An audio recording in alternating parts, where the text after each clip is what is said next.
بسم اللہ الرحمن الرحیم۔ السلام علیکم ورحمۃ اللہ وبرکاتہ۔ سلسلہ واقعات کی نئی سٹوری لا حاصل کا پارٹ نمبر 3 لے کر آپ کی خدمت میں حاضر ہیں۔ ناظرین، اگر آپ نے ابھی تک اس کہانی کے پچھلے 2 پارٹس نہیں دیکھے تو ان کے لنکس ویڈیو کی ڈسکرپشن میں دیے گئے ہیں، وہاں سے کلک کر کے ملاحظہ فرمائیے۔ تو چلیے شروع کر لیتے ہیں۔ زوار یہ بہت ہی خطرناک کیس ہے، وہ جو کوئی بھی ہے وہ بہت زیادہ طاقتور انسان ہے، اور اس کے بارے میں ہمیں کچھ بھی نہیں پتا کہ یہ کیس میں تمہیں اس لیے دے رہا ہوں کیونکہ تم ایک بہادر انسان ہو اور تم ہی ہو جو یہ کیس سالو کر سکتے ہو۔ جی سر، میں اس کیس کو ضرور پورا کروں گا اور اس درندے کو ایسی موت دوں گا کہ ان جیسے لوگوں کی روح کانپ جائے گی۔ زوار نے اٹل لہجے میں کہا، سر مجھے 8 لوگوں کی ٹیم چاہیے جو اس مشن میں میرا ساتھ دیں۔ زوار نے کہا، ہاں ضرور، تم دیکھ لو جس کو تم نے اس ٹیم میں رکھنا ہے۔ شکریہ سر، بول کر زوار اٹھ کھڑا ہوا اور سلوٹ کر کے باہر نکل گیا۔ ماما کیا ہوا آپ کو؟ ڈری سہمی سی آواز آئی۔ تم دونوں یہاں کیوں آئی چلی؟ جاؤ یہاں سے، وہ ادھر ادھر دیکھتے ہوئے آہستہ آواز میں بولی۔ پر ماما میں آپ کو کیسے چھوڑ کر چلی جاؤں؟ وہ روتے ہوئے بولی۔ بیٹا تمہیں میری قسم، چلی جاؤ یہاں سے، وہ آ جائے گا، نہیں چھوڑے گا وہ تم دونوں کو۔ جاؤ جاؤ۔ کہیں دور سے آوازیں آ رہی تھیں، آہستہ آہستہ آوازیں بند ہو گئیں۔ دادا جی، دادی جی، ماموں کو کسی نے مارا ہے، مارا ہے، وہ ہکلاتے ہوئے اور روتے ہوئے سب کو بتا رہی تھی۔ نہیں بیٹا، کسی نے نہیں مارا، تمہاری ماں نے جو کام کیا تھا اس کے بعد تو اس کو مر ہی جانا چاہیے تھا۔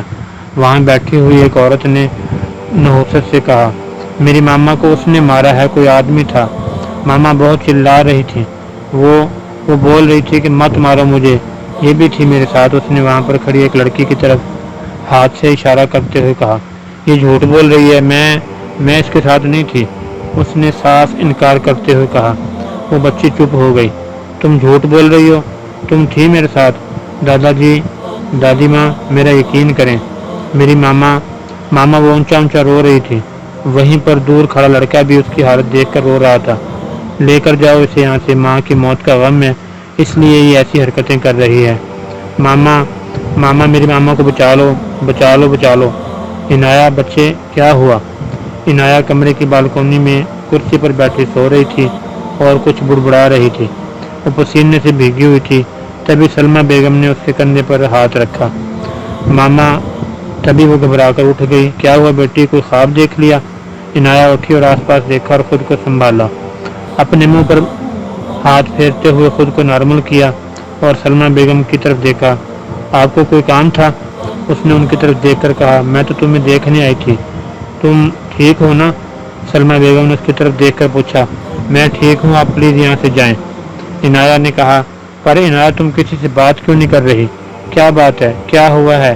اتنے سالوں بعد تو تم آئی ہو، کچھ تو بات کرو ہم سے، کچھ تو بتاؤ، تم اس طرح سے کیوں سب کے ساتھ کیوں برتاؤ کر رہی ہو؟ سلمہ بیگم نے نم آنکھوں سے عنایہ کو دیکھتے ہوئے کہا، آپ کو نہیں پتا کہ میں ایسے کیوں کر رہی ہوں؟ افسوس، آپ لوگ نہیں جانتے۔ خیر چھوڑیں، آپ کو بتانے کا کوئی فائدہ بھی نہیں، آپ جائیں یہاں سے، اس نے طنزیہ انداز میں کہا اور واش روم میں چلی گئی۔ سلمہ بیگم آنکھیں صاف کرتی ہوئی کمرے سے چلی گئی۔ اف، یہ عنایہ آپ کو کیا ہو گیا ہے؟ کس طرح سے بات کرتی ہیں سب سے؟ مجھے تو بہت غصہ آتا ہے ان پر، کوئی انہیں کچھ کہتا بھی نہیں۔ آمنہ کافی غصے میں بول رہی تھی، ہاں یار پتہ نہیں کیوں ایسا بیہیو کر رہی ہیں، میں تو حیران ہوں کہ یہ دانیال بھائی کی بہن ہے۔ دانیال بھائی اتنے سویٹ اور عنایہ اتنی بدتمیز ہے، مجھے تو بالکل پسند نہیں آئی۔ ہانی نے اپنا بیگ ان دونوں کے ساتھ رکھ کر کہا۔ اس ٹائم فری پیریڈ تھا تو تینوں اکٹھی گھاس پر بیٹھی ہوئی تھی۔ کیوں منال آپی، آپ کیا کہتی ہو؟ آمنہ نے منال سے سوال کیا۔ منال آپی کہاں گم ہو؟ بولو بھی، ہانی نے منال کو بازو سے ہلاتے ہوئے کہا۔ ارے کہیں نہیں، میں سوچ رہی تھی جب دانیال کو یہ سب پتہ چلے گا تو ان کا کیا ری ایکشن ہوگا، وہ تو بہت زیادہ پریشان ہو جائیں گے۔ منال نے پریشانی سے بھری ہوئی آواز میں کہا۔ ہاں یہ تو ٹھیک کہا، پتہ نہیں اب دانیال بھائی کا کیا ری ایکشن ہوگا۔ اگر عنایہ نے ان سے بھی اچھے طریقے سے بات نہ کی تو وہ تو ٹوٹ جائیں گے، ہانی نے افسردہ آواز میں کہا۔ یہی تو میں سوچ رہی ہوں، وہ اتنے ایکسائٹڈ ہیں عنایہ سے ملنے کے لیے، میں نے تو انہیں عنایہ کے اس رویے کے متعلق ابھی تک کچھ نہیں بتایا۔ منال نے دکھ بھری آواز میں کہا، ہیلو گرلز، کیسی ہو تم سب لوگ؟ لگ تو بہت افسردہ رہی ہو، کیا بات ہے؟ اوہ میری سویٹ ہارٹ، آمنہ جان بھی یہی ہے۔ کیسی ہو میری جان؟ جنید عرف جانی نے بہت ہی گھٹیا طریقے سے کہا۔ دیکھو جنید، میں تمہیں آخری وارننگ دے رہی ہوں، آمنہ سے دور رہو ورنہ میں تمہارا وہ حال کروں گی جو تم سوچ بھی نہیں سکتے۔ ہانی نے ہاتھ اٹھا کر وارننگ دیتے ہوئے کہا۔ اوہ میں تو ڈر گیا، یارو مجھے بچاؤ، اس نے اپنے ساتھ کھڑے ہوئے اپنے لوفر دوستوں کو دیکھ کر ایکٹنگ کرتے ہوئے کہا۔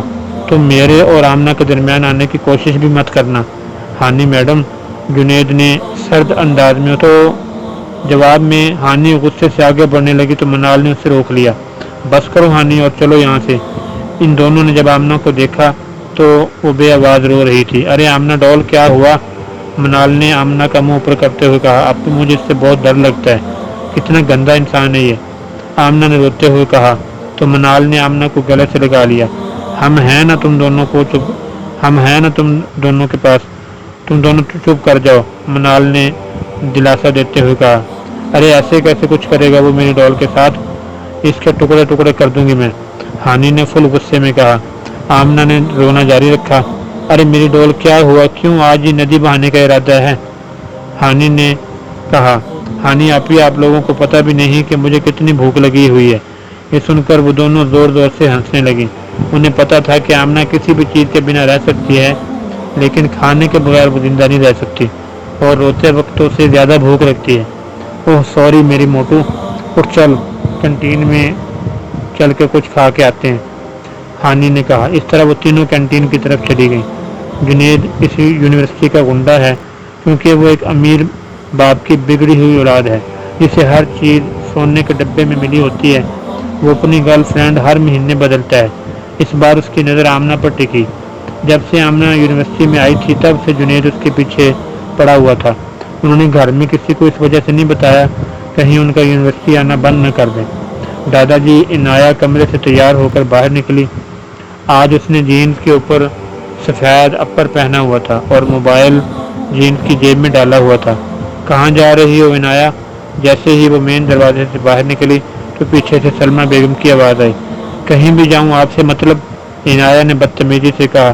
تم کہیں نہیں جاؤ گی، زوار بول کر گیا ہے کہ تمہیں کہیں نہیں جانے دینا، سلمہ بیگم نے اسے روکتے ہوئے کہا۔ ارے واہ، وہ کون ہوتا ہے مجھے روکنے والا، میں تو جاؤں گی، روک کے دکھاؤ۔ عنایہ نے باہر کو قدم نکالے، تبھی اسے سلمہ بیگم کی آواز آئی۔ تم اچھے سے جانتی ہو کہ وہ کیا لگتا ہے تمہارا اور کتنا گہرا رشتہ ہے اس کا تمہارے ساتھ، سلمہ بیگم نے اس کے پاس آتے ہوئے کہا، ہلکی آواز میں کچھ جتاتے ہوئے کہا۔ جانتی ہوں، بہت اچھے سے جانتی ہوں، مگر مانتی نہیں ہوں اس کاغذ کے ٹکڑے کو، عنایہ نے ٹھہرے ہوئے انداز میں کہا۔ سلمہ بیگم صدمے میں چلی گئی۔ اوکے بائے، اتنا کہہ کر وہ باہر کو چلی گئی۔ سلمہ بیگم روکتی رہ گئی مگر وہ جا چکی تھی۔ السلام علیکم ماما جان، منال نے یونیورسٹی سے آتے ہی سلام کیا اور کچن میں رابعہ بیگم کی مدد کرنے چلی گئی۔ وعلیکم السلام بیٹے، آپ یہاں کیا کرنے آئی ہو؟ ارے ماما آپ یہاں کام کر رہی ہو اس لیے میں آپ کی مدد کروانے آ گئی۔ منال نے رابعہ بیگم کے ہاتھ سے صابن لیا اور برتن دھونے لگی۔ چھوڑو اسے، ابھی بھی تو یونیورسٹی سے آئی ہو اور آتے ہی کچن میں آ گئی، رابعہ بیگم نے فکر مندی سے کہا۔ منال وہاں بیٹھ کر کام کرنے لگی۔ ویسے ماما عنایہ کہاں ہے؟ نظر نہیں آ رہی کام کرتے، اس نے رابعہ بیگم سے پوچھا۔ بیٹا وہ تو 3 بجے کی حویلی سے نکلی ہوئی ہے، ابھی تک نہیں آئی۔ میں نے تو بہت روکا پر نہیں رکی، مجھے تو فکر ہو رہی ہے، میں تو زبار کو بھی نہیں بتایا، پتہ نہیں اسے پتہ چلے گا تو کیا ری ایکشن ہوگا اس کا، کچن میں آتی ہوئی سلمہ بیگم نے جواب دیا۔ بھابی اس کی جان کو خطرہ ہے، وہ کیوں نہیں سمجھتی؟ آپ نے شازیہ بھابی کو بتایا؟ رابعہ بیگم نے پریشانی سے پوچھا۔ کیا بتانا ہے مجھے؟ شازیہ بیگم نے کچن میں آتے ہی پوچھا۔ وہ بھابی، وہ عنایہ ابھی تک گھر نہیں آئی، 5 بجنے والے ہیں، رابعہ بیگم نے ہکلاتے ہوئے کہا۔ کیا مطلب گھر نہیں ہے، کہاں گئی؟ شازیہ بیگم نے سب کی طرف سوالیہ نظروں سے دیکھا۔ بھابی وہ گاؤں کی طرف گئی ہے 3 بجے کی، میں نے بہت روکا اسے پر وہ کہاں کسی کی بات مانتی ہے، سلمہ بیگم نے نظریں نیچے کرتے ہوئے کہا۔ اوہ میرے خدا، تم نے تب کیوں نہیں بتایا مجھے؟ اس لڑکی کی جان خطرے میں ہے اور اسے سیر سپاٹے کرنے سے فرصت نہیں ہے۔ پتہ نہیں انہیں کیوں اتنی جلدی تھی عنایہ کو یہاں لانے کی، نہ تو وہ کسی کی بات مانتی ہے، انتہا کی بدتمیز اور لاپرواہ لڑکی ہے۔ شازیہ بیگم کافی غصے میں بولی جا رہی تھی۔ بس کریں بھابی، یہاں بیٹھیں، پانی پئیں، آپ کا بی پی شوٹ کر جائے گا، آ جائے گی تھوڑی دیر تک، اور اپنا موڈ ٹھیک رکھیں، آج ہادی آ رہا ہے سب کو لے کے۔ رابعہ بیگم انہیں کرسی پر بٹھاتے ہوئے رابعہ بیگم نے کہا، اماں جان کہاں ہیں آپ؟ باہر سے ہادی کی آواز آئی تو شازیہ بیگم اور باقی سب باہر چلے گئے۔ ارے میرا بچہ آ گیا، شازیہ بیگم نے باہر آ کر ہادی کو گلے لگاتے ہوئے کہا۔ میں ٹھیک ہوں، آپ کیسی ہیں؟ ہادی نے انہیں گلے لگاتے ہوئے پوچھا۔ میں بھی ٹھیک میرے بچے۔ واہ واہ، سارا پیار بھائی کے لیے، ہمارے لیے کچھ نہیں؟ دروازے سے زوہا اور تحریم کی اکٹھی آواز آئی۔ ارے میری بچیوں یہاں آؤ، شازیہ بیگم نے کہا تو دونوں بھاگ کر ماں کے گلے لگ گئیں۔ ارے ہادی، ہماری بہو اور ہمارا شہزادہ کہاں ہے؟ سلمیٰ بیگم نے پوچھا۔ دادو دادو، 3 سالہ ارسلان بھاگتا ہوا شازیہ بیگم کے گلے لگا، وہ اسے پیار کرنے لگے۔ السلام علیکم۔ حرم نے سب کو سلام کیا اور سر سے ملی۔ آپ سب کے بنا حویلی میں کوئی رونق ہی نہیں تھی، منال نے ارسلان کو پیار کرتے ہوئے کہا۔ ہادی بھائی، ہانی اور آمنہ نے اتنی زور سے چلایا کہ سب نے پیچھے مڑ کر دیکھا۔ وہ دونوں سب کو اگنور کر کے ہادی کے گلے لگ گئی۔ ہادی بھائی میرا گفٹ۔ ارے غضب خدا کا، سانس تو لینے دو، آتے ہی گفٹ مانگنے لگ گئی، دادی جان نے ہانی کو ڈانٹتے ہوئے کہا۔ اچھا، ہانی نے منہ بناتے ہوئے کہا۔ گڈو، آپ نے مجھے مس کیا، ہانی نے ارسلان کو منال سے لے کر کس کرتے ہوئے کہا۔ ہمیں تو سب بھول ہی جاتے ہیں، زوہا اور تحریم نے منہ بناتے ہوئے کہا۔ ارے یہ چڑیلیں کون ہیں؟ حیدر نے مذاق کرتے ہوئے مذاقی انداز میں اندراتے ہوئے کہا۔ بھائی، زوہا نے چلاتے ہوئے کہا۔ بھائی، زوہا نے چلاتے ہوئے کہا۔ بس کرو حیدر، ہادی نے حیدر کو ڈانٹتے ہوئے کہا۔ او سوری بھائی، منہ سے سلپ ہو گیا، میں نے تو اس ہانی کو کہا ہے۔ ہانی جو ارسلان کے ساتھ کھیل رہی تھی ایک دم چونک گئی۔ کیا کہا تم نے مجھے؟ اس نے ارسلان کو نیچے اتارا اور حیدر کی جانب بڑھی۔ حیدر کے بچے، مینڈک کہیں کہ، آج تو تم میرے ہاتھوں سے ضائع ہو کر رہو گے۔ ہانی اس کو مارنے کے لیے اس کی طرف بھاگی۔ حیدر اس کا ارادہ دیکھ کر اندر کو بھاگا۔ منظر کچھ یوں تھا کہ حیدر آگے آگے اور ہانی اس کے پیچھے پیچھے بھاگ رہی تھی۔ ساری حویلی میں ان دونوں کی آوازیں گونج رہی تھیں اور بڑے سب ان کو دیکھ کر مسکرا رہے تھے، سب بہت خوش تھے۔ ہادی اپنی بیوی بچے اور بہنوں کے ساتھ کراچی گیا ہوا تھا اور آج وہ سب 1 مہینے کے بعد واپس آئے تھے۔ راحیل بھی کراچی میں ہی ہوتا تھا۔ زوہا اور تحریم دونوں جڑواں ہیں، پر دونوں کی شکل ایک دوسرے سے نہیں ملتی، اور دونوں نے اپنی گریجویشن مکمل کر لی تھی، اس لیے وہ بھی ان کے ساتھ گئی ہوئی تھی، کیونکہ اگلے 2 ماہ بعد ان کی اور منال کی شادی ہونا تھی۔ سب عنایہ والی بات کو بھول گئے تھے۔ رات کے 7 بجنے والے تھے، لیکن عنایہ ابھی تک حویلی واپس نہیں آئی تھی۔ سلمیٰ بیگم بہت پریشان تھیں۔ انہوں نے زوار کو کال ملا دی۔ السلام علیکم، زوار نے کال اٹھاتے ہوئے کہا۔ زوار، وہ عنایہ 3 بجے کی حویلی سے نکلی ہوئی ہے اور ابھی تک واپس نہیں آئی۔ سلمیٰ بیگم نے پریشانی سے کہا۔ کیا مطلب، کہاں گئی ہوئی ہے؟ ابھی تک نہیں آئی؟ زوار جو گاڑی چلا رہا تھا، زوار کی آواز میں پریشانی بھری ہوئی تھی۔ پتہ میں بول کر گیا تھا کہ اسے کہیں مت جانے دیجیے گا۔ زوار نے بمشکل اپنا غصہ کنٹرول کر کے اپنے لہجے کو نارمل کرتے ہوئے کہا۔ بیٹا، وہ کسی کی کب سنتی ہے، تو بتا کہاں ہے؟ آ رہا ہوں، آپ حیدر کو بھیجیں ڈھونڈنے کے لیے، یہ کہہ کر اس نے کال بند کر دی۔ اف عنایہ، کیا کروں میں تمہارا؟ کیوں تم ہمیشہ اپنی ہی چلاتی ہو؟ کیوں تمہیں سمجھ نہیں آتا کہ تم کتنی اہم ہو میرے لیے؟ زوار غصے سے پاگل ہو رہا تھا۔ گاڑی کی سپیڈ اس نے 150 تک کر دی۔ عنایہ جب گھر سے نکلی تو وہ بس سیدھی چلتی ہوئی جا رہی تھی، اس گاؤں کی گلیوں میں جہاں اس کا سارا بچپن گزرا تھا۔ چلتے چلتے وہ ایک درخت کے سامنے رکی۔ اس کی نظر سامنے درخت پر لگے جھولے پر پڑی۔ ایک دم بچپن کا منظر اس کے سامنے آ گیا۔ اینی، چپ کر کے بیٹھ جاؤ، میں دے رہا ہوں نا جھولا۔ جاوی، وہ زوار کو جاوی کہتی تھی۔ تیز دو نا، اور تیز۔ عنایہ اونچی اونچی چلا رہی تھی۔ اچھا دیتا ہوں، رونا مت۔ زوار نے غصے میں آ کر تیز تیز جھولا دینا شروع کر دیا۔ ٹخ کر کے آواز آئی اور جھولا ٹوٹ گیا۔ عنایہ منہ کے بل نیچے گری، اس کے ماتھے سے خون بہنے لگا۔ عنایا زوار نے اس کو اٹھایا اور اس کے ماتھے پر خون دیکھ کر رونے لگ گیا۔ I'm sorry Annie. ارے بدھو تم کیوں رو رہے ہو؟ چوٹ تو مجھے لگی ہے، عنایا نے کہا مارتے ہوئے زوار کو روتا دیکھ کر ہنسنے لگ گئی۔ جاوی، ہاں جاوی، ارے بیٹا تم یہاں کیا کر رہی ہو؟ اچانک دور سے آواز آئی تو عنایا ماضی کی دنیا سے نکلی اور ان بابا جی کی طرف دیکھنے لگی۔ ارے کاکا آپ کیسے ہیں؟ اور کملو کیسی ہے؟ عنایا نے انہیں پہچانتے ہوئے کہا۔ بیٹا میں نے نہیں پہچانا، کاکا جی نے کہا۔ ارے جواد کاکا، میں عنایا سلیمان، بچپن میں آپ ہماری حویلی پر کام کرتے تھے، میں آپ کے ساتھ اور کملوں کے ساتھ کھیلتی تھی۔ ارے حماد صاحب جی کی پوتی عنایا سلیمان، بیٹا کیسی ہو؟ کاکا کو یاد آیا تو فوراً بولے، کاکا میں ٹھیک، آپ مجھے کملوں کے پاس لے کر چلیں۔ ہاں بیٹا چلو۔ وہ دونوں گھر کی طرف چلے گئے۔ کچے گھر میں وہ داخل ہوئے تو سامنے جواد کاکا کی بیوی کھانا بنا رہی تھی۔ ارے کملوں کی ماں، سنتی ہو؟ دیکھو کون آیا ہے، عنایا سلیمان کی بیٹی آئی ہے۔ ارے بیٹا کیسی ہو؟ انہوں نے پوچھا۔ میں ٹھیک ہوں کاکی، کملو کہاں ہے؟ عنایا نے جلدی میں پوچھا۔ بیٹا وہ اندر ہے، آپ مل لو۔ جی کہہ کر وہ اندر کمرے میں چلی گئی۔ کملو کیسی ہو میری دوست؟ وہ بھاگ کر کملو کے گلے لگی۔ میں ٹھیک، آپ کون؟ کملو نے سوالیہ نظروں سے پوچھا۔ ارے کملو میں عنایا، یاد آیا؟ عنایا نے ایکسائٹڈ ہو کر کہا۔ عنایا وہ حویلی والی؟ کملو نے کچھ سوچ کر کہا۔ ہاں میری دوست۔ ارے یہ بیبی تمہارا ہے؟ کب ہوئی تمہاری شادی؟ عنایا نے وہاں پر لیٹے بیٹے کو دیکھتے ہوئے کہا۔ ہاں یہ بد نصیب میرا ہی بیٹا ہے، کملو نے مرجھائے ہوئے چہرے کو نیچے کر کے کہا۔ کیا بات ہے کملو؟ عنایا نے اس کا لہجہ نوٹ کرتے ہوئے کہا۔ کچھ نہیں، تم سناؤ، لندن سے کب واپس آئی ہو؟ کملو نے بات کو پلٹتے ہوئے کہا۔ بات کو مت بدلو، بتاؤ کیا ہوا ہے، عنایا نے سخت لہجے میں کہا۔ عنایا یہ ناجائز بچہ ہے، کملو نے بات بتانا شروع کی۔ کیا مطلب ہے تمہارا؟ ساری بات بتاؤ، عنایا نے دھمکاتے ہوئے کہا۔ میرے بابا سائیں راحت کی حویلی میں کام کرتے ہیں، وہ 2 سال پہلے میری ماں بیمار تھی تو بابا نے سائیں سے 1 لاکھ ادھار لیا ماں کے علاج کے لیے۔ ماں تو ٹھیک ہو گئی مگر پیسے ادا نہ کیے گئے تو سائیں نے کافی بار بابا سے پیسے مانگے، پر بابا کے پاس ہوتے تو وہ دیتے نا۔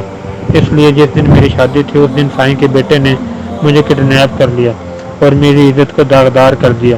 کملو سناتے اونچی رونے لگی۔ کیا؟ عنایا اٹھ کر کھڑی ہو گئی۔ اس کی اتنی ہمت، تم نے پولیس کو نہیں بتایا؟ عنایا نے اپنا غصہ کنٹرول کرتے ہوئے کہا۔ پولیس، انصاف، یہ ہم غریب جھونپڑی میں رہنے والوں کو نہیں ملتا، یہ سب تو ان امیروں کی جیبوں میں ہوتا ہے۔ ہم جیسے غریبوں کے نصیب میں تو عزت گنوا کر بھی چپ رہنا پڑتا ہے اور ان جاگیرداروں کے نفس کا سامان ہی بننا پڑتا ہے۔ عنایا یہ سب سن کر وہاں رک نہ پائی اور گھر سے بھاگتے ہوئے نکل آئی۔ ماما کو اس نے مارا ہے، تو یقین کرو میرا بچاؤ لو، مجھے بچا لو، مجھے بچا لو، مجھے ہم غریبوں کو انصاف نہیں ملتا، ماما کو بچاؤ۔ کوئی بہت سی آوازیں اس کے ذہن میں چل رہی تھیں اور وہ ایک دم اونچی آواز میں چلائی اور رونے لگی۔ کچھ دیر بعد وہ اٹھ کر چلنے لگی۔ وہ پچھلے 1 گھنٹے سے مسلسل بے مقصد چل رہی تھی۔ او جانو آجا تجھے تیرے گھر تک چھوڑا ہوں۔ اس کے پیچھے ایک جیپ میں سے کوئی 20 سال کا لڑکا باہر آیا۔ اس نے مڑ کر پیچھے دیکھا۔ سائیں یہ تو حماد شاہ کی پوتی ہے، کل ہی لندن سے واپس آئی ہے، چھوڑو اسے، ہم واپس چلتے ہیں۔ اس کے ایک ملازم نے اس کے کان کے قریب آ کر کہا۔ ارے واہ، پھر تو یہ ہمارے دشمن کی پوتی ہے۔ وہ چلتا ہوا عنایا کے پاس آیا اور اس کا ہاتھ پکڑ لیا۔ میرا ہاتھ چھوڑ کمینے، عنایا نے ہاتھ چھڑوانے کی کوشش کی۔ نہیں چھوڑوں گا، چل میرے ساتھ۔ وہ اس کو کھینچتے ہوئے لے کر جانے لگا۔ میں آخری بار بول رہی ہوں، چھوڑ مجھے، ورنہ انجام کا ذمہ دار تو خود ہوگا، عنایا نے آخری وارننگ دی۔ کہا لگاتے ہوئے اس نے کہا۔ کیا کرے گی تو بتا، اتنی سی ہو، کیا بگاڑ لے گی میرا؟ تم لڑکیاں کچھ نہیں کر سکتی۔ عنایا کا غصے سے برا حال تھا۔ اس نے ہاتھ کا مکھ بنا کر اس کی ناک پر مارا اور وہ اس کے لیے تیار نہیں تھا۔ دور جا کر گیا۔ تمہاری اتنی ہمت، تم نے سائیں پر ہاتھ اٹھایا؟ اس کا نوکر عنایا کو مارنے کے لیے آگے بڑھا۔ عنایا نے اس کے پیٹ میں ٹانگ ماری اور اس کا ہاتھ پیچھے کی طرف مروڑا اور ایک جھٹکا دیا تو اس کی ہڈی ٹوٹنے کی آواز آئی۔ اوہ سائیں بچاؤ سائیں، تب تک اٹھ چکا تھا۔ اے لڑکی، تیری اتنی ہمت کہ تو نے مجھے مارا، طاہر سائیں کو، اب تو دیکھ۔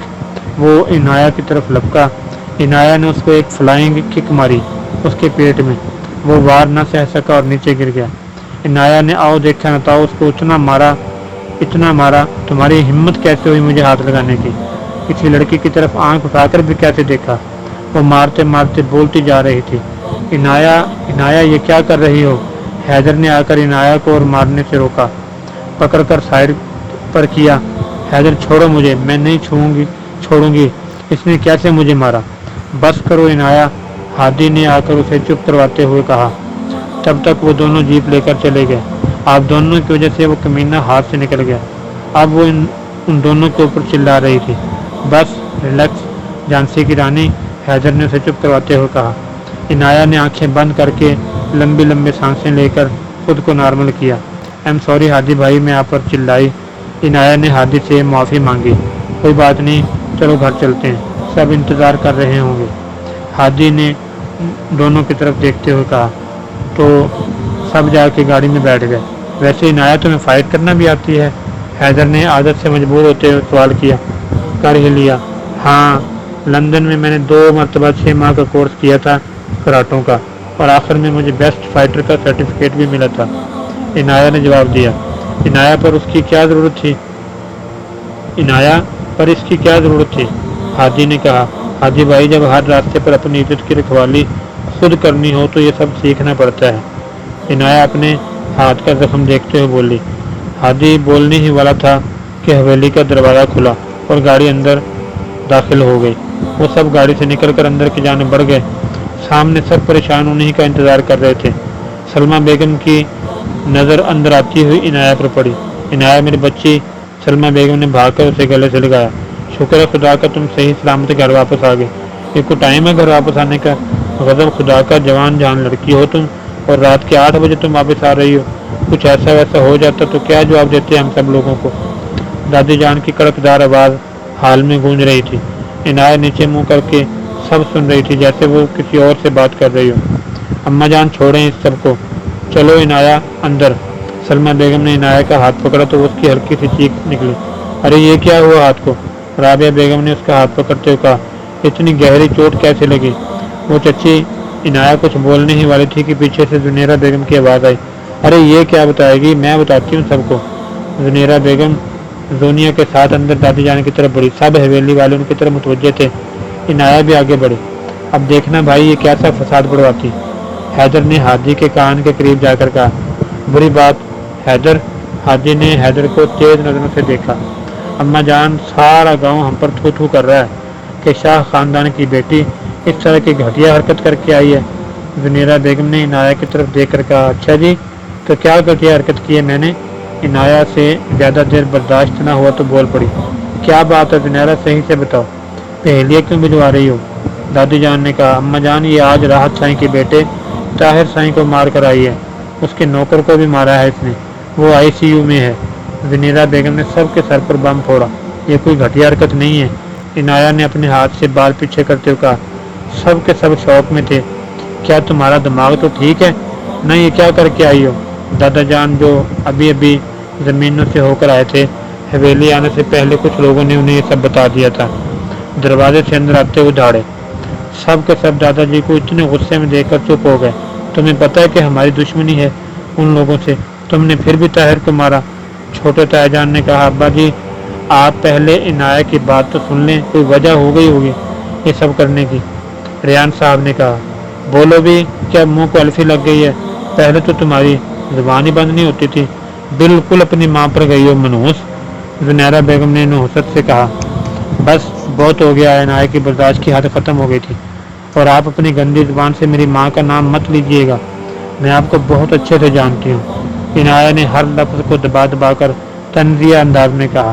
اور آپ سب کو جاننا ہے کہ میں نے اس کو کیوں مارا، تو سنیے، اس نے میرے ساتھ بدتمیزی کرنے کی کوشش کی تھی، اس لیے میں نے مارا، ورنہ مجھے کوئی شوق نہیں ہے مارنے کا اور اپنے ہاتھ توڑوانے کا۔ اور ایک بات دادا جی، آپ کو تو یہ بھی نہیں پتا ہوگا کہ وہ سو کال راحت